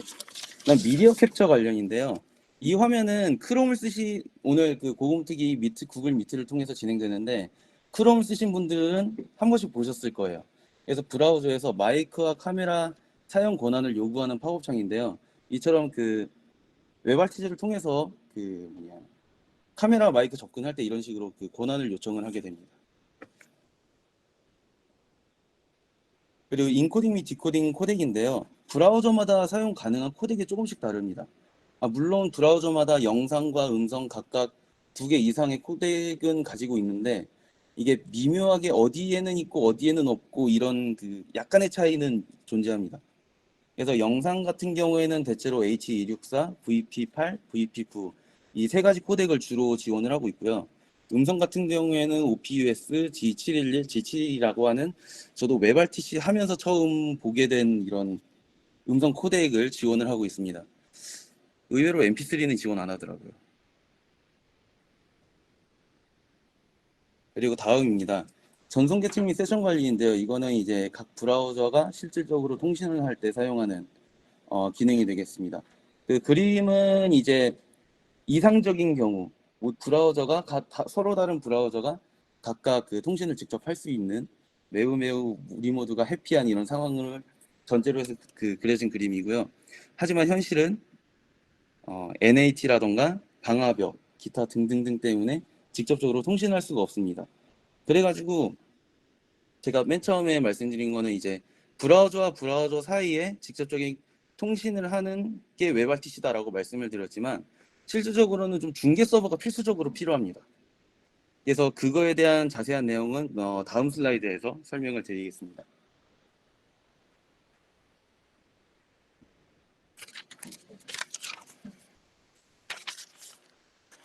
그래서 브라우저와 브라우저를 연결을 시킬 때 IS 캔디데이트라는 기능을 사용하게 되는데요. 개념을 사용하게 되는데요.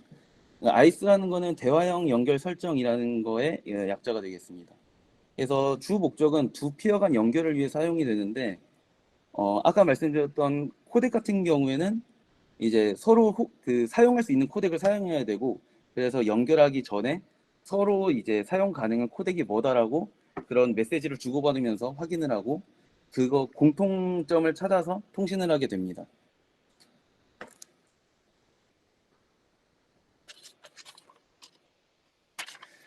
아까 말씀드렸다시피 이제 중계 서버는 필수고요. 그래서 대표적으로 중계 서버가 2가지가 있는데 여기서 녹색 화살표로 표시되어 있는 그 턴 서버와 스턴 서버가 있습니다.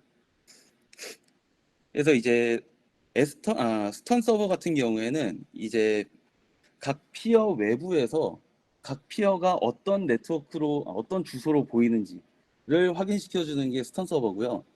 그 다음에 턴 서버 같은 경우에는 실제로 그 트래픽을 중계를 해주는 역할이라고 보시면 되겠습니다. 그래서 각각 2개의 브라우저가 스턴 서버에 그 내가 어떤 주소로 보이는지 확인을 하고 그 다음에 그 주소를 기반으로 서로 통신을 시도를 하게 됩니다. 첫 번째는 직접 UDP 연결을 시도를 하고요. 그 다음에는 HTTP 포트를 통해서 TCP로 연결을 시도를 합니다. 여기에서 실패하면 HTTPS로 연결을 시도를 하고요.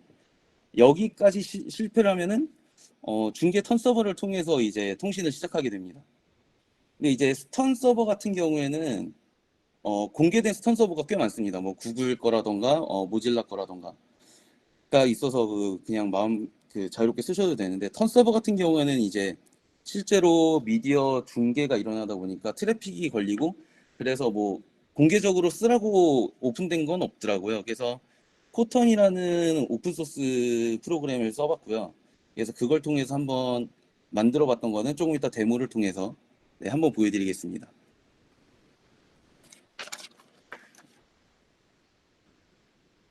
그래서 미디어 스트림 관점에서 웹RTC의 장점이 무엇인가라고 하면은 일단은 송출 방식이 기존 송출 방식에는 이제 RTMP라는 게 있고 HLS 이런 방식이 있는데요. 이거는 브라우저에서 직접 쏘는 게 아니라 별도 프로그램을 사용해야 됩니다. 그래서 그 트위치나 아프리카 TV, 유튜브 이런 거 좀 가끔 보시는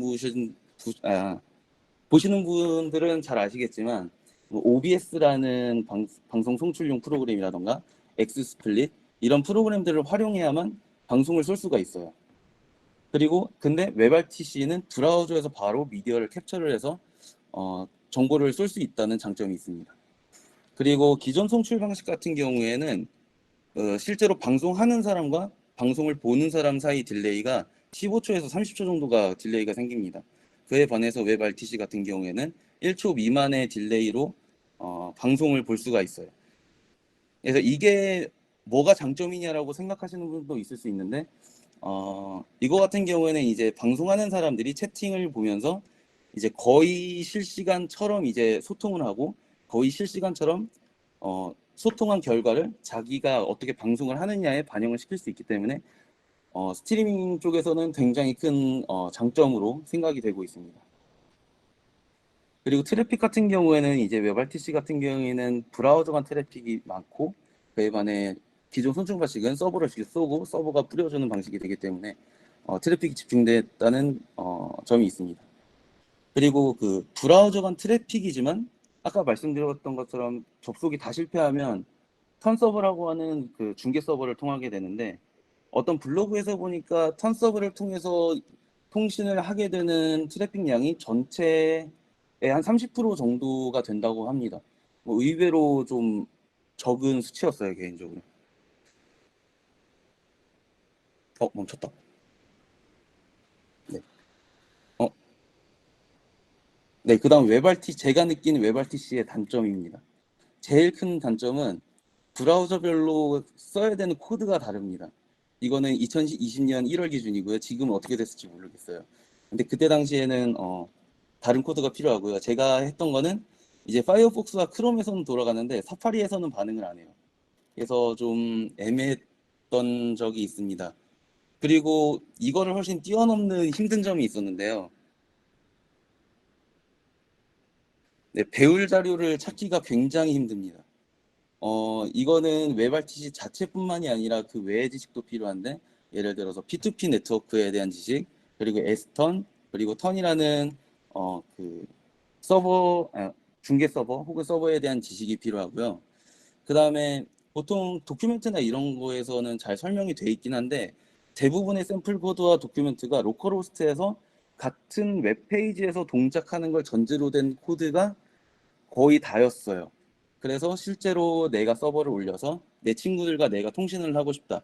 그럴 경우에는 어떤 코드를 써야 될지 어떤 식으로 설정을 해야 될지가 배우기가 굉장히 좀 난해했습니다.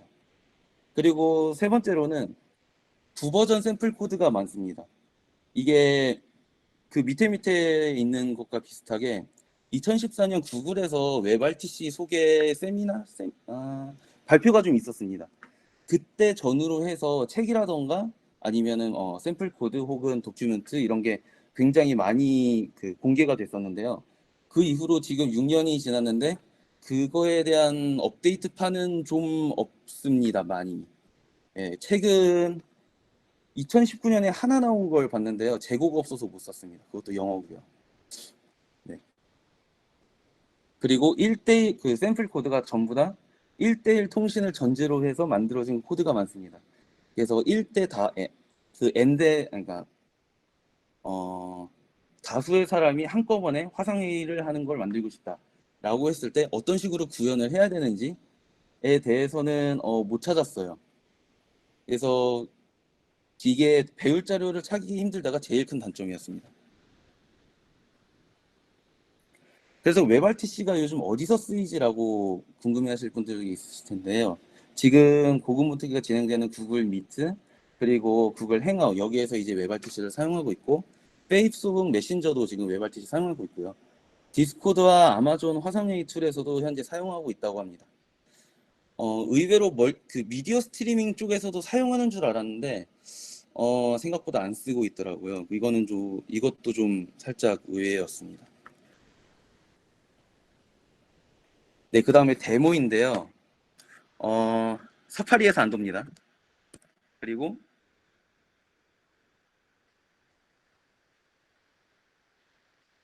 고군분투기 채널에 링크를 올릴 테니까요. 한번 관심 있으신 분들은 크롬이나 파이어폭스로 접속을 해주시면은 되게 더 재밌을 것 같아요. 좀 느립니다.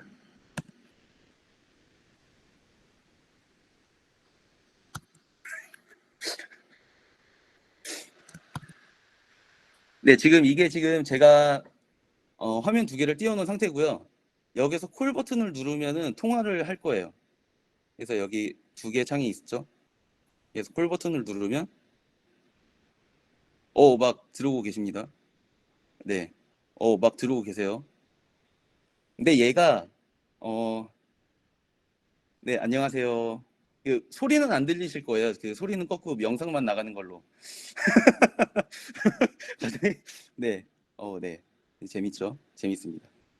예, 이런 식으로 웹 RTC를 통해서 이게 간단하게 그 화상회의를 하는 네, 준하님, 네, 이렇게 가릴게요, 살짝. 네, 이런 식으로 이게 화상회의 채팅을 혼자 1인 개발 레벨에서도 구현을 할 수 있다가 될 수 있고요. 지금 이게 살짝 끊기고 있는데요. 이거는 제가 일본의 코노아에 좀 작은 인스턴스를 통해서 지금 이거를 한번 올린 상태예요. 그래서 일단 네트워크 속도가 100메가 한계도 있고, 네, 그래서 다양한 제약이 있기 때문에 지금 좀 끊기시거나 그런 게 좀 있을 겁니다.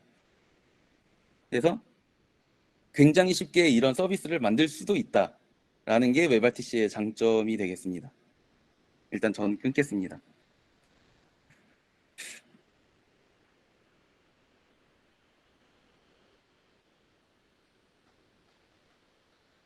네. 네, 그리고 이제 질문 받겠습니다. 혹시 질문 슬라이드로 보면 될까요? 네, 슬라이드로 보시면 됩니다.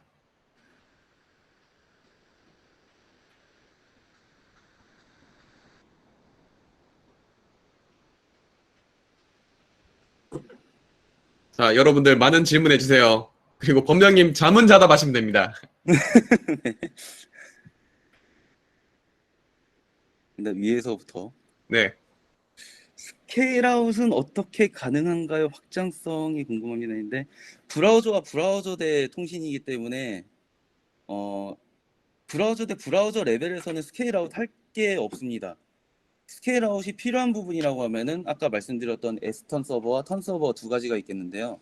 에스턴 서버 같은 경우에는 컴퓨터 리소스를 거의 사용하지가 않기 때문에 크게 스케일아웃의 필요성이 없을 거라고 생각이 됩니다만은 턴 서버 같은 경우에는 중계 서버이기 때문에 굉장히 스케일아웃이 필요합니다. 그래서 중계 서버에 대해서 말씀하시는 것 같아요. 지금 마이크가 좀 애매한가요? 아니요. 중계 서버에 대해서 이제 중계 서버에 관해서라고 채팅이 오셨어요. 네네. 네. 그래서 턴 서버라고 하는 그 중계 서버를 스케일 아웃을 하는 거를 고려를 하셔야 되는데 이게 턴 서버 구현체마다 하는 방법이나 이런 거는 제각각이다 보니까 이거에 대해서 이렇게 하시면 됩니다라고 말씀드리기는 조금 애매한 데가 있을 것 같습니다. 그래서 턴 서버를 사용하시는 턴 서버를 어떻게 스케일 아웃 하시는지 도큐멘트를 한번 보셔야 될 것 같습니다가 제 답변이 될 것 같아요. 네, 그 다음 하겠습니다. 네, 브라우저 간 웹RTC 통신에서 클라이언트 부다가 높은 인상이 있으신데 예약상 한계사항일까요? 라이브가 아닌 VOD 시에도 VOD는 한 번도 생각을 못 해봤습니다. 혹은 뭐 VOD를 쏴주는 서버가 브라우저인 척하면서 실시간으로 인코딩해서 보낼 수도 있겠죠. 근데 그거 외에는 지금 딱히 생각나는 구조라든가 방식이 없습니다. 죄송합니다. 그리고 부하가 높은 거는 일단 미디어 캡처가 실시간으로 일어나고 있고요. 그 다음에 이거를 인코딩을 바로바로 하고 있습니다. 그리고 인코딩 된 거를 쏘고 있고요. 근데 이게 인코딩 할 때 이게 내부적으로 웹 RTC 아까 그 피어 투 피어 연결을 할 때 해상도 그리고 프레임 퍼 세크 이런 거를 같이 최대한 좋은 화질로 뽑게 되는데요. 디폴트 설정으로 아마 그때 이제 고사양으로 이게 설정이 돼버려 가지고 리소스를 많이 잡아먹는 게 아닌가 생각이 됩니다. 지금 저 같은 경우만 해도 지금 이게 구글 밑에서 진행하고 있는데요. 이거를 지금 제 CPU 사양만 봐도 사양이 아니라 CPU 온도를 봐도 지금 98도, 95도를 안 내려가고 있습니다. 그냥 세 자릿수입니다. 이것처럼 굉장히 웹RTC 자체가 좀 무거운 감이 확실히 있긴 합니다. 이거는 규약이 한 개인지까지는 잘 모르겠습니다. 죄송합니다. 이 답변은 정확히는 못 드려서 죄송합니다. 브라우저가 특정되는 건 브라우저 내 엔진이라든가, 네, 이거는 정확히는 문서나 뭐 브라우저 오픈소스로 뭐 개발하시는 그런 거를 봐야 되지만은 자바스크립트가 달라서가 아닐까, 혹은 자바스크립트 안에 웹RTC 구현체가 좀 다른 인터페이스를 가지고 있어서가 아닐까라고 생각이 됩니다. 이게 같은 소스에서 다른 브라우저가 안 된다라고 하는 게 뭐 약간 달라서가 아니라 같은 소스를 실행하는 순간 크롬이나 파이어폭스는 실행이 되고 스무스하게 되는데 제가 쓴 코드 기준으로. 근데 사파리 같은 경우에는 그냥 자바스크립트 엔진에서 그냥 에러를 뿜어버리 그런 함수 없어요, 그런 객체 없어요 하고 에러를 뿜어내버리고 그냥 끝나버립니다. 그래서 아마 이거는 구현된 인터페이스가 달라서 그런 것 같습니다.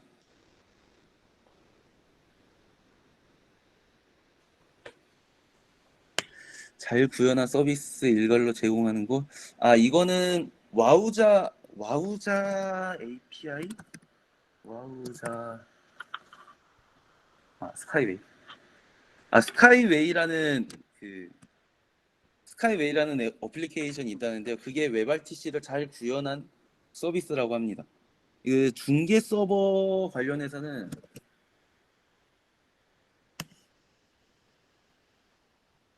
네, 와우자 스트리밍 호스팅 여기에서 웹RTC까지 중계를 해주는 것까지 본 적이 있어요.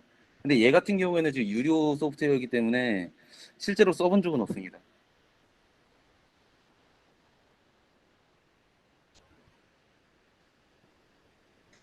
네이티브 어플리케이션 같은 경우에는 OS 레벨에서 인코딩이나 디코딩이 일어나서 좀 더 가볍지 않을까라는 생각이 듭니다. 어디까지나 웹RTC는 브라우저 위에서 돌기 때문에 조금 더 무겁지 싶어요. 네, 그렇게 저는 좀 추측하고 있습니다. 부하가 높은 부분, 일단 압축률이 높은 코덱을 쓰시고요. 그 다음에 해상도를 떨구시고 프레임 퍼 세크를 내리는 것 외에는 지금 딱히 생각나는 부분이 없습니다. 지금 아까 말씀드린 코덱 중에서요.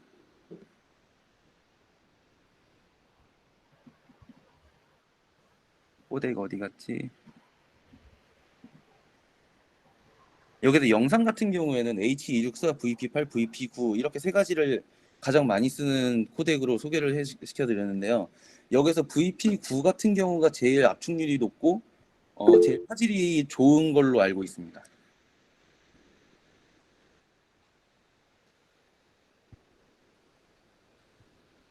네, 감사합니다.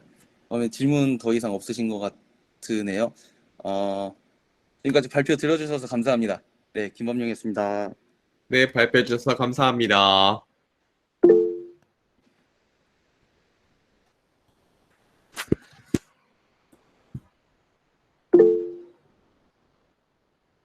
네, 발표 이제 시간 정해서 준비해 주시고 오늘 발표해 주셔서 감사합니다. 그리고 마지막으로 디벨로퍼의 다음 고급 분투기에 관련해서 조금 안내를 드리려고 합니다.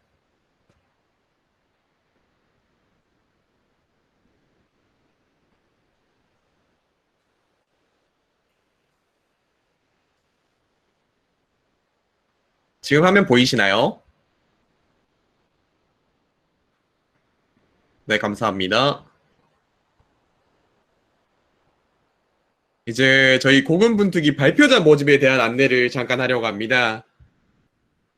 이제 저희가 오프라인 고군분투기를 준비했을 때는 모집 방식, 발표자 모집 방식은 크게 두 가지가 있었습니다. 발표자 분들이 다음 발표하실 분들을 지목하는 방식. 이게 처음 고급 문뜨기를 시작하고 나서 약 2년 정도는 이런 방식으로 진행을 했었습니다. 이제 그 다음으로는 이제 그 발표하실 분들이 이제 업무로 인해서 바빠서 이제 발표를 사전서 못하게 되셨을 경우가 꽤 많이 발생을 하여서 이제 스태프들이 발로 뛰어서 발표자분들을 섭외하는 방식을 도입을 했었습니다. 이게 약 최근 1년 정도 했던 방식이고, 거기 관련해서는 이제 두 번째 경우에는 저희도 섭외를 할 때 이제 기본적으로는 발표를 해보셨던 경험이 있으신 분들을 이제 컨택을 하게 되어서 주로 그런 분들에게 이지하는 경향이 크게 되었습니다. 그래서 이거를 앞으로 조금 개선해 나가면 좋겠다라고 이제 스태프 회의에서 개선안으로 이제 안건이 나와서 개선안 중 일부로서 이제 메인 발표 이외에도 라이트닝 토크를 모집해서 이제 부담을 줄이고 발표에 대한 허들을 낮추는 안이 나왔었고, 그리고 발표자 모집 방식을 이제 랜덤으로 좀 추첨하는 방식으로 좀 바꿔보자는 안이 나왔었습니다. 그래서 조금 요약해 보자면 이제 LT 모집안과 이제 발표자 모집하는 방식을 고급문뜨기 참가하신 분들 중에서 랜덤으로 프로그램으로 지정하는 방식이 나왔었는데, 아무래도 여러분들한테 더 좋은 이견이 나올 수도 있기 때문에 슬라이도 오늘 이제 오늘 공유되었던 슬라이도에 여러분들의 아이디어를 남겨주시면은 앞으로 반영해 나가려고 하고 있습니다. 여기서 LT 모집안 관련해서는 이제 많이 다른 세미나에서 보시면은 거의 내용이 20분 이내가 많고, 이제 준비하는 분량 자체도 정말 가볍게 드릴 수 있는 정도. 이 때문에 지금까지 코디벨로퍼의 고급 문뜨기 같은 경우는 상대적으로 메인 발표의 비중을 높인 내용이 많았었습니다. 그렇지만 이제 앞으로는 좀 더 LT 비중을 높이는 방식도 조금 도입을 하려고 생각하고 있습니다. 그리고 이번 발표자 모집 방식을 랜덤으로 하는 방식 같은 경우에는 어떤 식으로 하냐면은 이런 식으로 지금 프로그램을 만들어서 랜덤으로 발표자 분들을 넣고 발표자분들 두 분을 뽑아내는 형식을 조금 검토를 해보고 있습니다. 그렇지만은 저희가 처음부터 오늘부터 이런 방식을 도입하면은 참가하신 분들이 되게 놀라실 수도 있으니 이런 방식 도입도 검토를 하고 있습니다. 하지만 여러분들이 더 좋은 아이디어가 있을 거라고 생각하고 더 좋은 아이디어를 공유해 주세요. 이제 처음 고급 문뜨기, 코디벨로퍼의 고급 문뜨기가 시작될 때도 이제 또 다른 이제 성장하기 위한 방법 중 하나로서 다른 사람들에게 알려주는 것을 시작했다고 생각해요. 아마 상주님 그런 의도였던 것 같아요. 그래서 저 또한 그렇게 생각하고 스스로의 학습 효율을 높이는 좋은 방법 중 하나라고 생각하고 있기도 하고, 저도 그 효과를 많이 본 사람이기도 하기 때문에 여러분들도 지금 자신이 경험하고 계신 것과 공부한 것들을 다른 사람들에게 알려주면서 자신의 성장을 도모하셨으면 좋겠습니다.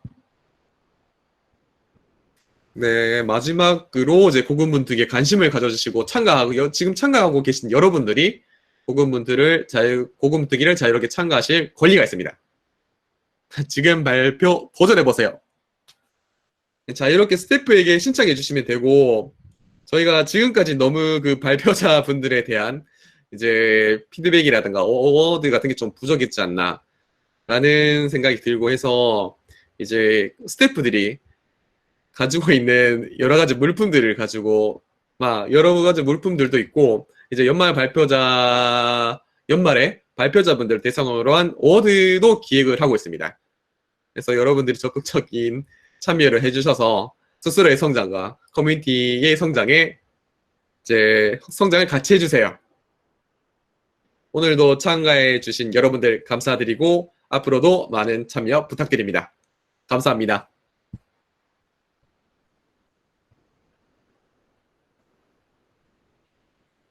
네, 그럼 이상으로 오늘의 고급 문뜨기를 마치도록 하려고 하는데, 혹시 다른 스태프분들 필요하신 사항 있으신가요?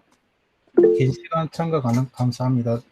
숨어있는 스태프입니다. 네, 공무팀 마지막 행사 단체 사진 찍기를 하려고 합니다. 지금 슬라이드 쉐어 하시고 계신 분 전부 닫아주세요. 그리고 지금 카메라 오프라 하고 있으면 생각하는데요.